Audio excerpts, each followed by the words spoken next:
Hi, I'm Dr. Walden on the Healthcare Channel discussing healthcare reform.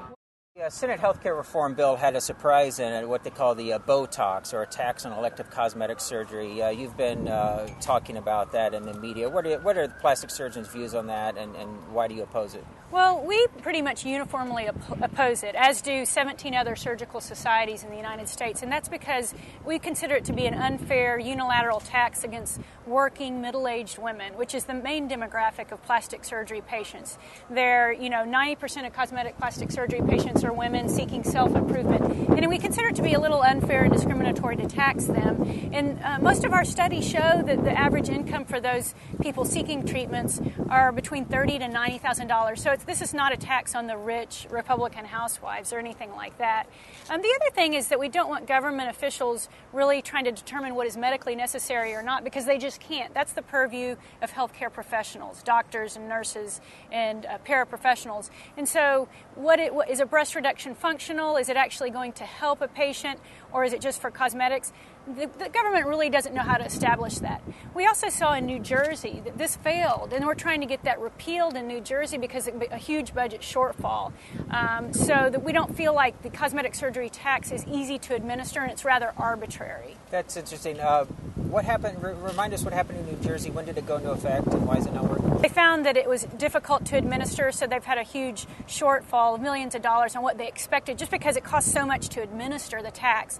And then physicians themselves become tax collectors, which is a real inappropriate position to put doctors in.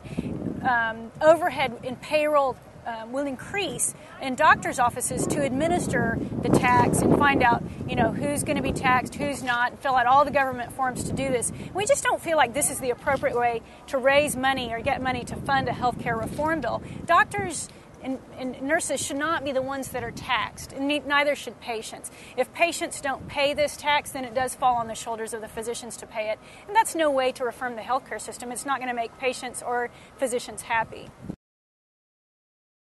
Mammogram guidelines by the AHRQ are very controversial. Even the own agency that put out the reports backing away from them, they were in front of Congress this week. Do you know much about the methodology behind that? Did they look at meta-analysis of data? Do you think there was a properly conducted study? Was cost factored into it, even though they say that cost was not part of it? What do you know about that? Well, I do know the Preventative Task Force did an analysis, and they're under a lot of fire right now because they basically came up with a blanket statement that people under 50 years old, unless you had a family history of breast cancer or genetic test positive for breast cancer, should not have screening mammography. And we know women age 40 to 50 benefit from that. A lot of women are saved by screening mammography in that age range. And so we really feel like this was kind of a cost analysis type recommendation, and that's a very dangerous, slippery slope to fall down when we're making recommendations, of comparative effectiveness. Doctors and nurses and patients, we want the government to help us organize and come up with treatment algorithms that are going to be effective for patients, but we don't necessarily want to do that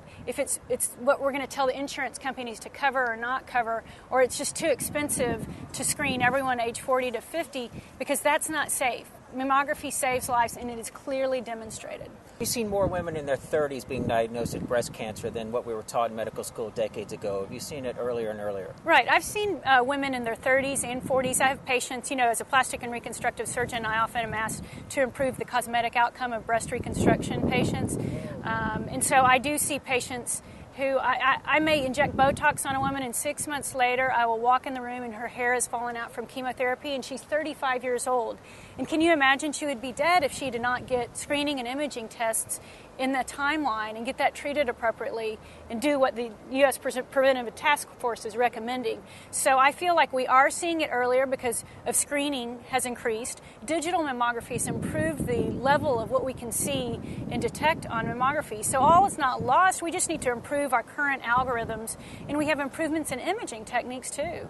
Adding an MRI for people with high risk and people with breast implants can also detect smaller lesions, earlier lesions. So we really feel like this is going backwards, actually, to say, no, let's just not screen them.